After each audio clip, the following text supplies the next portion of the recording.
दोस्तों, क्या जो लोग मर जाते हैं उनकी आत्मा को वापस बुलाना पॉसिबल है? क्या अगर पॉसिबल है तो सेफ है? ऐसा माना जाता है कि बहुत सारे लोग जिन्होंने ये कोशिश की, जिन्होंने किन्हीं अपनों को इस दुनिया में वापस बुलाया, उन्होंने बहुत हार्म देखा, उन्होंने बहुत भयानक चीज़ें देखी इस सब की वजह से। अगर उन्होंने नहीं देखी तो उनके सराउंडिंग रहने वाले लोगों ने ये चीज़ें फेस की। ऐसा माना जाता है कि अगर प्रकृति से आप छेड़छाड़ करोगे, जो नेचुरली चीज़ें बनी हैं उनसे छेड़छाड़ करने की कोशिश करोगे, तो कहीं ना कहीं हार्म आपको भुगतना पड़ेगा। और ऐसा ही इंसिडेंट आज मैं आपके सामने लेके आया हूँ, जो कि है असम का। आपको देखने को मिलेगा, अगर आपके दिमाग में कुछ इस तरह का है तो वो आपके लिए या फिर आपके सराउंडिंग रहने वाले लोगों के लिए कितना भयानक हो सकता है। चलिए शुरू करते हैं।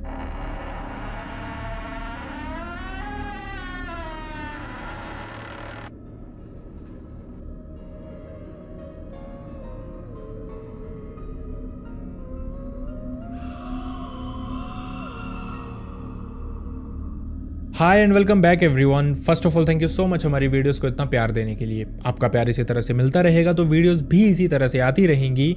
बस अगर आपको वीडियोस पसंद आती हैं तो वीडियोस को हाइप करना ना भूले, वीडियोस पे कमेंट करना ना भूले, और साथ ही किसी के पास अगर इस तरह का इंसिडेंट है जो आप चाहते हैं हमसे शेयर करना, हम नरेट करें यहाँ पे, तो आप हमारी मेल आईडी या फिर इंस्टाग्राम पे शेयर कर सकते हैं। दोनों का लिंक आपको हमारे डिस्क्रिप्शन बॉक्स में मिल जाएगा। अब बढ़ते हैं इंसिडेंट की तरफ। आज का इंसिडेंट हमारे साथ शेयर किया बिजॉय नाम के एक इंसान ने। बिजॉय ने बताया कि ये इंसिडेंट उनके और उनकी फैमिली के साथ, यानी कि उनकी वाइफ के साथ हुआ था 2010 में।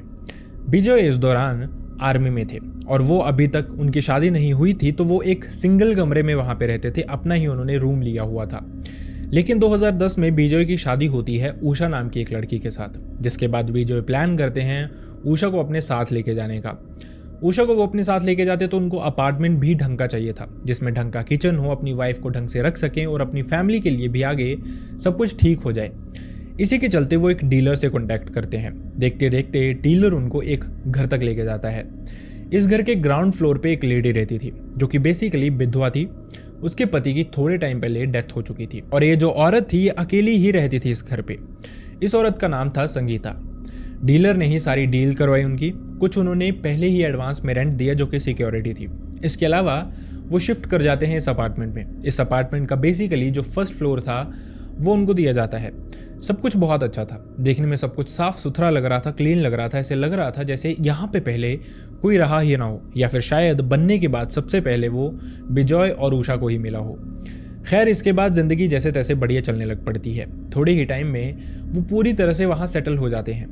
लेकिन इस दौरान बिजॉय ने बताया उषा ने कुछ कोशिशें की संगीता से बातचीत करने की, क्योंकि संगीता का जो नेचर उनको लगा था वो बहुत इंट्रोवर्ट टाइप का लगा था। मतलब उनको ऐसा लग रहा था जैसे संगीता को किसी से बातचीत करना पसंद नहीं है शायद, या फिर वो ज़्यादा लोगों में रहना पसंद नहीं करती। लेकिन वहीं उषा ने सोचा था कि रहना तो यहीं पे है और बातचीत अगर होगी तो वो संगीता से ही होगी, तो बेहतर है उनसे खुद ही बातचीत की कोशिश की जाए। शिफ्ट होने के बाद लगभग 1 से 2 दिन के बाद ही उन्होंने कोशिश की थी संगीता से बात करने की। लेकिन जैसे ही उषा नीचे बात करने जाती है, संगीता दरवाज़ा खोलती है और वहीं पे बाहर ही उससे बातचीत करती है। नॉर्मल जो बातें होती हैं, ज़्यादातर बातें उषा की तरफ से थी, संगीता सिर्फ जवाब दे रही थी। जिसके बाद संगीता दरवाज़ा बंद कर देती है बातें होने के बाद, और वो उषा को अंदर इन्वाइट तक नहीं करती।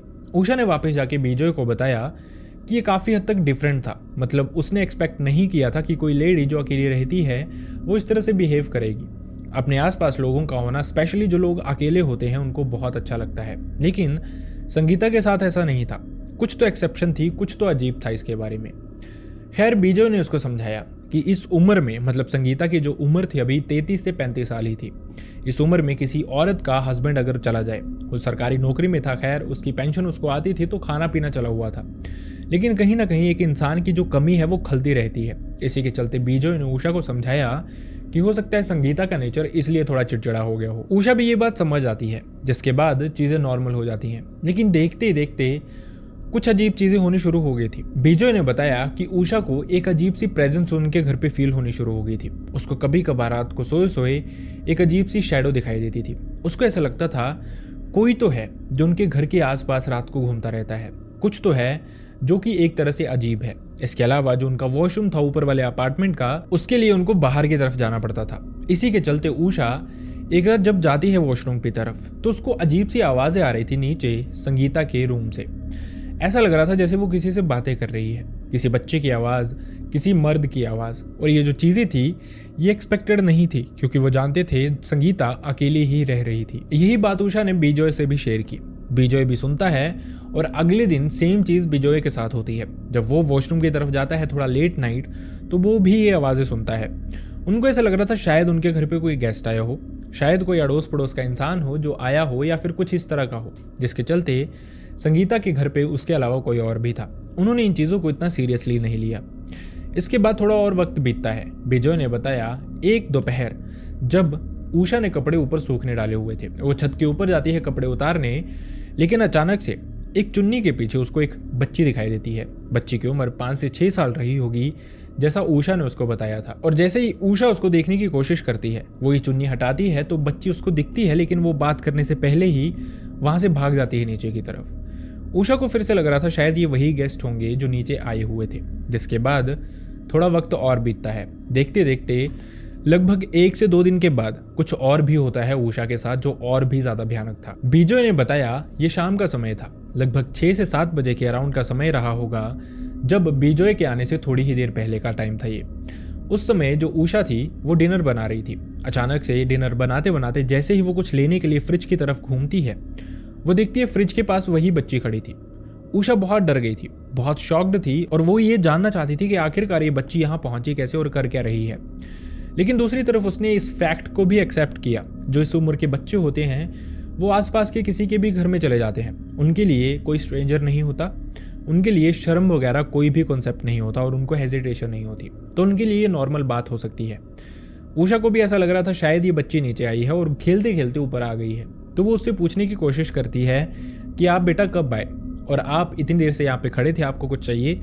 लेकिन इससे पहले उषा ये सारी बातें उससे कर पाए, ये बच्ची फिर से नीचे की तरफ भाग जाती है। उषा ने मेन दरवाजे की तरफ जाने के लिए भी बॉदर नहीं किया। उसको लगा कि बच्ची शायद नीचे चली गई है। वो अपने ध्यान में ही खाना बनाती रही। थोड़ी ही देर होती है, बिजॉय घर पे पहुंचता है। वो डोरबेल बजाता है। उषा जब जाती है तो वो देखती है दरवाज़ा अंदर से लॉक्ड था, और वो बहुत श्योर थी कि बच्ची वहाँ पे थी। जब वो भाग के गई तो दरवाजे के बंद होने की आवाज़ भी उसको आई, लेकिन दरवाज़ा तो अंदर से लॉक्ड था। तो फिर ये बच्ची अंदर कैसे आई थी, और अगर वो गई तो दरवाज़ा अंदर से लॉक कैसे हो गया। अब ये जो चीज़ें थी ये उषा को ढंग से बैठने नहीं दे रही थी, बहुत परेशान कर रही थी। उसने बिजॉय से भी शेयर किया, लेकिन बिजॉय ने उसको ये बताया कि हो सकता है ये तुम्हारा वहम हो सकता है तुमने ही दरवाज़ा बंद किया हो और तुम्हें भूल गया हो खाना बनाते बनाते। लेकिन उषा बहुत श्योर थी, वो जानती थी कि ऐसा कुछ भी पॉसिबल नहीं है जिस तरह का बिजॉय बोल रहा है। और उसने उस बच्ची को देखा था, वो खुद ही भाग के गई थी और वो दरवाजे की तरफ नहीं गई। उषा इस समय तक इतनी परेशान हो चुकी थी कि वो इस चीज़ को डाइजेस्ट कर ही नहीं पा रही थी। जैसे अगली सुबह होती है तो वो बिना देरी किए नीचे जाती है संगीता से मिलने। संगीता को बाहर बुलाती है और उससे पूछती है कि क्या आपके घर पे कोई गेस्ट आए हैं। लेकिन संगीता का जो जवाब था वो उषा को और भी ज़्यादा डरा देता है। संगीता कहती है यहाँ पे कोई भी गेस्ट नहीं आया, इनफैक्ट उसने किसी बच्ची को, किसी मर्द को आसपास देखा ही नहीं। तो आखिरकार किन की आवाज़ें उषा और बिजॉय ने सुनी थी? एक मर्द की आवाज़, एक बच्ची की आवाज़। कैसे पॉसिबल था ये कि कोई प्रेजेंस उनको फील हो, कोई आवाज़ें उनको आए जो संगीता ने नहीं सुनी, जो कि काफ़ी टाइम से, इनफैक्ट अपने शादी के बाद से शायद वहीं पे रह रही थी। कैसे पॉसिबल था ये? जैसे तैसे उषा और बिजॉय ने इन चीज़ों को डाइजेस्ट किया ही हुआ था। वो चल ही रहे थे कि ठीक है नई जगह पे एडजस्टमेंट कर रहे हैं, शायद थोड़ा टाइम लगे यूज्ड होने में। लेकिन इसके बाद भी ये हरकतें बंद नहीं हो रही थी। Usha most of the times घर पे अकेली ही होती थी। इनफैक्ट बिजॉय की कभी कभार नाइट ड्यूटी भी लग जाती थी, तो उषा को रात भी अकेले ही काटनी पड़ती थी। और इस दौरान यही प्रेजेंस, इसी तरह की अजीब सी प्रेजेंस, एक अजीब सी शैडो उसको दिखती रहती थी। वो बहुत श्योर थी कि कुछ ना कुछ गड़बड़ तो ज़रूर है इस घर में, लेकिन क्या गड़बड़ है यही वो समझ नहीं पा रहे थे। उनको वहाँ पे रहते रहते 2.5 महीने पूरे हो गए थे। अब बिना देरी किए उषा ने बिजॉय को बताया कि उसके लिए यहाँ पे रहना बिल्कुल भी कंफर्टेबल नहीं है।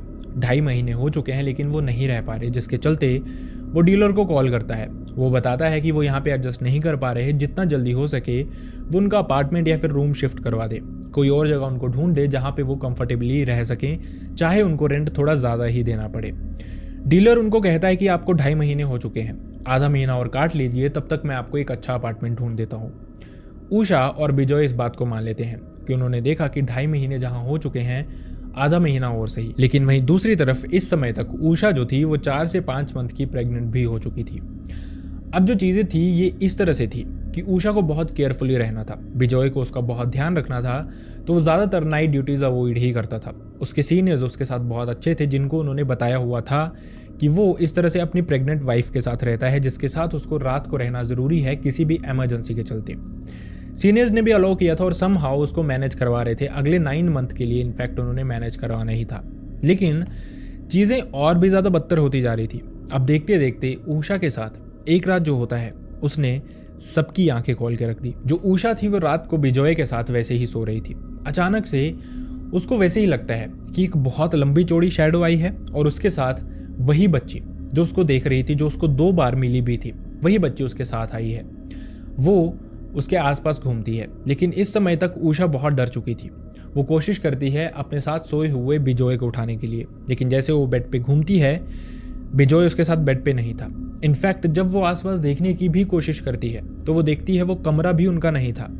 एक छोटा सा बेड लगा हुआ था, चारों तरफ दीवारें थी और वो बहुत घुटन महसूस कर रही थी। उसके सराउंडिंग ये बच्ची थी और ये एक अजीब सी शैडो थी जो शायद एक मर्द की थी, जो बहुत लंबी चौड़ी शैडो थी। अब इसके चलते ही यहाँ पे उषा के लिए परेशानी का सबब ये था कि उसका कोई अपना इंसान वहाँ पे नहीं था। वो बहुत हेल्पलेस फील कर रही थी और अचानक से ये बच्ची आती है और उषा के ऊपर हाथ फेरना शुरू कर देती है। पहले वो उसके फेस पे हाथ घुमाती है, फिर वो उसकी गर्दन पे हाथ घुमाती है और घूमते घूमते उसका हाथ उसके पेट पे पहुंचता है। और अचानक से जैसे ही उषा के पेट पे उस बच्ची का हाथ पहुंचता है, उसको बहुत दर्द होता है, जिसके चलते वो जोर से चीखती है और इसी चीख से उसकी नींद खुल जाती है और उसके साथ जो बिजॉय सोया हुआ था उसकी नींद भी खुल जाती है। असल में ये सब उषा का एक सपना था, लेकिन सपना एक हकीकत से कम नहीं था, क्योंकि जैसे ये सपना टूटा था, उषा उठी थी, उसको सच में दर्द हो रही थी बहुत ज़्यादा पेट में और साथ ही ब्लीडिंग भी हो रही थी। कहीं ना कहीं ये मैसेज था या फिर साइन थे मिसकैरेज के। दोनों काफ़ी परेशान हो जाते हैं इस चीज़ से, दोनों बहुत डर जाते हैं। बिजॉय वहाँ पे काफ़ी टाइम से रह रहा था, इसी के चलते उसके पास कुछ टैक्सी ड्राइवर्स के नंबर थे। इसी तरह के वो कुछ नंबर्स को डायल करने की कोशिश करता है। देखते देखते बहुत रात का समय था, इनफैक्ट सुबह होने के लिए कुछ ही घंटे बाकी थे। बहुत सारे ड्राइवर्स ने उसका कॉल उठाया नहीं, लेकिन फॉर्चुनेटली एक ड्राइवर उठाता है और वो बिना देरी किए उनके अपार्टमेंट के बाहर पहुंचता है। अब जैसे वो बाहर पहुंचता है, दोनों इस टैक्सी में बैठते हैं। थोड़ी सी उनको होश आई थी, क्योंकि इससे पहले तो हबड़ा दबड़ी इतनी ज़्यादा थी कि वो समझ ही नहीं पा रहे थे कि दोनों करे तो करे क्या। ब्लीडिंग हो रही थी, उषा दर्द से चीखे जा रही थी और बिजॉय के पास कोई ऑप्शन नहीं था। नीचे संगीता ने शायद ये आवाज़ें सुनी हो या ना भी सुनी हो, लेकिन उसने कोई रिएक्ट नहीं किया, ना वो बाहर आई। दोनों बहुत परेशान थे, टैक्सी में बैठते हैं। अब टैक्सी में जैसे तैसे बिजॉय उषा को संभालने की कोशिश कर रहा था, लेकिन वहीं उषा बिजॉय से शेयर भी कर रही थी कि आखिरकार उसके साथ चीज़ें क्या हो रही हैं। उषा उसको सब कुछ बता रही थी, इस तरह से बच्ची आई, इस तरह से शैडो उसको दिख रही थी, लेकिन बिजॉय का उसकी बातों की तरफ कुछ ध्यान नहीं था। बिजॉय को लग रहा था शायद ये कुछ टाइम से स्ट्रेस बहुत ले रही है, जिस वजह से उसके साथ ही प्रॉब्लम्स हो रही हैं। वो किसी भी तरह से हॉस्पिटल पहुंचना चाहता था, अपनी वाइफ को, अपने होने वाले बच्चे को सेफ देखना चाहता था। लेकिन जब उषा ये सब कुछ शेयर कर रही थी, बिजॉय तो नहीं सुन रहा था, लेकिन दूसरी तरफ कोई और इंसान सुन रहा था, और ये इंसान था टैक्सी ड्राइवर, जो कि वहाँ का लोकल ही था। जैसे उसने सुना, वो सब कुछ रिलेट करना शुरू कर देता है और थोड़ी ही देर में जो टैक्सी ड्राइवर है, बिजॉय और उषा जो अपनी बातें कर रहे थे उनको बताना शुरू करता है कि आपने रहने के लिए गलत अपार्टमेंट चूज़ किया है, शायद आपको यहाँ की चीज़ों के बारे में नहीं पता, तो मैं आपको बताना चाहूँगा। बिजॉय समझ नहीं पा रहा था और वो बहुत कंफ्यूज्ड वे में पूछता है कि आपका मतलब क्या है, आप कहना क्या चाहते हैं। टैक्सी ड्राइवर उनको बताता है कि ये जो औरत है संगीता, आज से लगभग 1.5 से 2 साल पहले इसके हस्बैंड और बेटी की एक्सीडेंट में डेथ हो गई थी, जिसके चलते ये बहुत परेशान थी, टूट चुकी थी। जिसके बाद लोगों ने क्लेम किया कि ये बहुत सारे बाबा तांत्रिक इनके पास जाती रहती थी। इनफैक्ट कुछ तांत्रिक इनके घर पे भी आते रहते थे। जब लोगों ने अपने लेवल पे इन तांत्रिक या फिर बाबाओं से पूछा तो उनका कहना यही होता था, ये लेडी चाहती है कि उसके पति की, उसकी बेटी की आत्मा उनके पास आ जाए, किसी तरह से बस वो उनके साथ रह सके।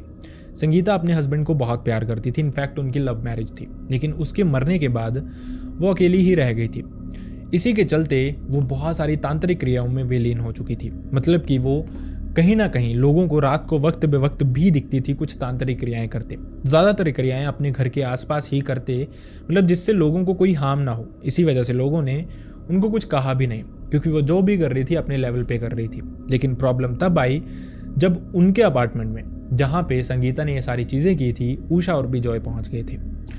अब कहीं ना कहीं उषा इन चीज़ों को रिलेट करना शुरू कर देती है कि उसकी जो बच्ची जिसकी मौत हुई थी उसकी उम्र भी 5 से 6 साल थी। ये जो बच्ची उसको दिखती है उसकी उम्र भी 5 से 6 साल है और मोस्ट प्रोबेबली जो आवाज़ नीचे उनको सुनाई दे रही थी, एक मर्द की कन्वर्सेशन की आवाज़, वो शायद उसके पति की आवाज़ हो या फिर पति की आत्मा की आवाज़ हो। अब यहाँ पे सुनने में थोड़ा सा ये इम्पॉसिबल लगता है कि कैसे पॉसिबल है। इनफैक्ट मेजॉरिटी हमारी जो जनरेशन है वो तो इन चीज़ों में बिलीव भी नहीं करती कि आफ्टर लाइफ कुछ होता है, इंसान की आत्मा जैसी कोई चीज़ होती है। लेकिन वहीं पे इस तरह के कुछ एक्सपीरियंसेस आ जाते हैं जो कि लोगों को बहुत परेशान कर देते हैं, कहीं ना कहीं ये सोचने पे मजबूर कर देते हैं कि जिस सच्चाई को हम मानते हैं क्या वही सच्चाई है या फिर असल में सच्चाई कुछ और तो नहीं जो किसी को पता ही नहीं है। खैर, इसके बाद संगीता और बिजॉय हॉस्पिटल पहुंचते हैं और सच में मिसकैरेज हो चुका था। उनका जो बच्चा होने वाला था वो इस दुनिया में नहीं रहा था। दोनों बहुत परेशान थे, ट्रीटमेंट लेते हैं, लगभग 1 से 1.5 दिन वो हॉस्पिटल में ही रहते हैं। जिसके बाद संगीता और बिजॉय वापस अपने अपार्टमेंट पहुंचते हैं। अब उनके पास खोने के लिए कुछ भी नहीं था। वो दोनों परेशान भी थे, डरे हुए नहीं थे, क्योंकि वो जानते थे कहीं ना कहीं संगीता इन चीज़ों में एक्टिव तो है लेकिन अब उनके पास खोने के लिए कुछ नहीं है। उन्होंने वर्स्ट देख लिया है। वो डीलर को कहते हैं कि वो आज ही के आ जाए, जो उनकी सिक्योरिटी है उनको वापस दिलवाए और आज ही वो नए अपार्टमेंट में शिफ्ट होना चाहते हैं। इसी के चलते दूसरी तरफ जो उषा थी वो बहुत फ्रस्ट्रेटेड थी। उसने अपना बच्चा खो दिया था और कहीं ना कहीं वो जानती थी शायद संगीता या फिर उसका बच्चा या फिर जिन चीज़ों के साथ वो खेलती है यहाँ पे, ये ब्लैक मैजिक तंत्र क्रियाएं, ये कहीं ना कहीं रिस्पॉन्सिबल हैं उषा के और बिजॉय के इस लॉस के लिए। जिसके चलते वो बिना देरी किए गुस्से में नीचे पहुंचती है और सीधा संगीता के घर के अंदर जाती है। उसको डांटना शुरू कर देती है कि मुझे आपकी बेटी दिखती है, आप क्या चीज़ें कर रहे हो, मैं बहुत परेशान हूँ और आपको ऐसा बिल्कुल भी नहीं करना चाहिए। लेकिन दूसरी तरफ जो संगीता थी उसका कोई रिएक्शन नहीं था। बातें करते ही करते उषा की नज़र दीवार पे जाती है और दीवार पे फोटो देखती है संगीता की, उसके हस्बैंड की और बेटी की। और ये जो लड़की थी ये काफ़ी हद तक उसी तरह की दिख रही थी जिस तरह की बच्ची उसको 2 बार दिखी थी और वैसी ही बच्ची उसको उसके सपने में भी दिखी थी। चीज़ें रिलेट हो गई थी। कहीं ना कहीं जो टैक्सी ड्राइवर कह रहा था वो बात सही थी। वैसे ही शायद उषा और बिजॉय ने फील किया था, लेकिन अब उनके पास खोने के लिए कुछ नहीं था और वो क्या ही कर सकते थे इसके बारे में। शायद वही गलत जगह पहुंच गए थे। दूसरी तरफ संगीता ने कोई जवाब नहीं दिया। उसने सिंपली कहा कि मैं आपकी सिक्योरिटी दे देती हूँ, आप यहाँ से चले जाइए। उषा और बिजॉय ने सिक्योरिटी ली, बिना किसी बात के, बिना किसी लड़ाई के वो वहाँ से चले गए। जिसके बाद उषा ने बिजॉय से शेयर किया कि बिजॉय जब भी ज्वाइनिंग के लिए जाता था उसको वैसी ही प्रेजेंस, वैसी ही शैडोज, ये सब कुछ दिखती थी। कहीं ना कहीं उसको ये सब कुछ परेशान कर रहा था। उषा शायद अभी तक इस सब से निकल नहीं पाई थी। बिजॉय को लगता था शायद उसने बहुत दुख देख लिया है, क्योंकि एक बच्चे के खोने का दुख शायद जितने पिता को होता है उससे कहीं ज़्यादा एक माँ को होता है, स्पेशली जब वो बच्चा पेट में ही मर जाए, क्योंकि उसी औरत ने 4 से 5 महीने इस बच्चे को अपने पेट में कैरी किया हुआ था। बिजॉय को लग रहा था शायद कहीं ना कहीं थोड़ा टाइम लगेगा रिकवर करने में, लेकिन ऐसा हो नहीं पा रहा था। उषा अभी भी इन्हीं शैडोज, इन्हीं प्रेजेंस के बीच में खेल रही थी, बहुत परेशान हो रही थी। इनफैक्ट सोए सोए उसको कभी कभार वो बच्ची वैसे ही आते हुए दिखती थी। उसके सराउंडिंग उसको बिजॉय की प्रेजेंस फील नहीं होती थी। उसको ऐसा लगता था जहाँ पे वो सो रही है वो उसका अपार्टमेंट नहीं है और वो एक बंद कमरे के अंदर घुटन फील कर रही है। ये चीज़ें बढ़ती जा रही थी जब बिजॉय को लगा शायद इसको किसी बाबा के पास लेके जाने की ज़रूरत है।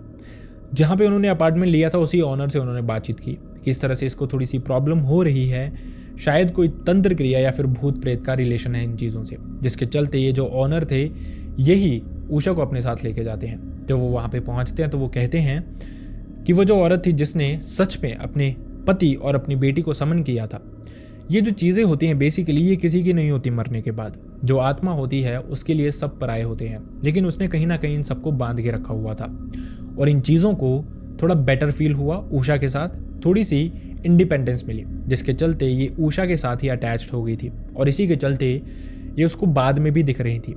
हालांकि उसको हार्म नहीं किया किसी भी तरह से, उसको परेशानी फिर भी हो रही थी। इसी के चलते ये जो बाबा थे उन्होंने बताया कि कुछ क्रियाएं करनी पड़ेंगी, कुछ हवन वगैरह, शांति हवन वगैरह करने पड़ेंगे, कुछ चीज़ें उषा को बना के देनी पड़ेंगी। वैसा वैसा वो सब कुछ करते हैं। उषा के साथ चीज़ें काफ़ी हद तक नॉर्मल हो जाती हैं जिसके बाद। लेकिन बिजॉय ने बताया ये एक ऐसा एक्सपीरियंस था उनकी लाइफ में जो वो कभी भी नहीं भूलेंगे और हमेशा आगे से ध्यान रखेंगे कि कभी भी अगर ऐसी जगह पे जाना है तो बहुत केयरफुल होके जाना। अगर आप अननोन लोगों के बीच में जा रहे हैं, अननोन जगह रहने जा रहे हैं, तो आसपास के लोगों को पूछ लें। उषा और बिजॉय ने शायद अगर पूछा होता, जैसे टैक्सी ड्राइवर ने उनको बताया, वैसे कोई और भी कोई इस तरह की चीज़ बता देता जिसकी वजह से शायद वो वहाँ पे नहीं रुकते, तो उनका वो बच्चा भी इस दुनिया में आ जाता। खैर, बिजॉय ने बताया इसके बाद भी उषा प्रेग्नेंट हुई उनके 3 बच्चे हैं अभी, वो एक हैप्पी लाइफ जी रहे हैं। उषा बिल्कुल ठीक है, लेकिन फिर भी एक एक्सपीरियंस फॉर लाइफ उन्होंने ले लिया है। आई रियली होप आपको इस तरह के इंसिडेंट से कुछ सीखने को मिलता हो। एंड इस तरह के इंसिडेंट्स शेयर करने से हमारे इंटेंशंस किसी की भावनाओं को ठेस पहुंचाने के नहीं होते। बस हम चाहते हैं कि आप चीज़ों को लेके अवेयर हों, आपको पता चले कि आपके आसपास किस तरह की चीज़ें हो सकती हैं जो शायद आपने नहीं फील की, लेकिन आपके आसपास रहने वाले लोगों ने फील की हैं, और इनके एक्सपीरियंस से आपको सीखना चाहिए। आई रियली होप आपको ये वीडियो पसंद आया हो। अगर वीडियो पसंद आया तो वीडियो को लाइक करना ना भूलें, चैनल को सब्सक्राइब करना ना भूलें। एंड मैं चाहता नहीं, लेकिन अनफॉर्चुनेटली किसी के साथ भी इस तरह का कोई इंसिडेंट हुआ हो, आपके किसी रिलेटिव, नोन, भाई बहन, फ्रेंड या फिर नेबर के साथ, जो आप चाहते हैं मैं यहाँ पे नरेट करूँ, लोगों तक पहुँचाऊँ, सो दैट लोगों को कुछ सीखने का मौका मिले, या फिर जिन लोगों को एंटरटेनमेंट चाहिए उनको एंटरटेनमेंट मिले, तो आप हमारी मेल आईडी या फिर इंस्टाग्राम पे शेयर कर सकते हैं। दोनों का लिंक आपको हमारे डिस्क्रिप्शन बॉक्स में मिल जाएगा। So see you next time in next video. Bye bye.